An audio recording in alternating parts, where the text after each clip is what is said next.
เมืองทอง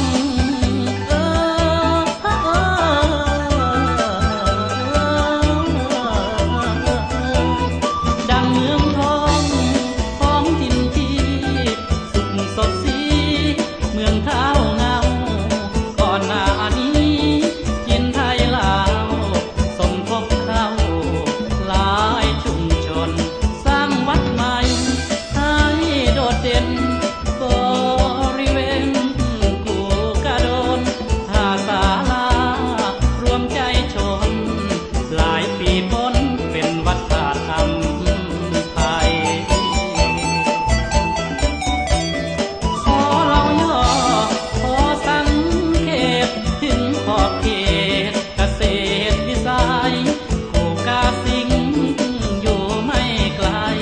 เมืองเก่าไซอยู่กลางทุ่งกุลาเดี๋ยวนี้แดนเมืองเกษ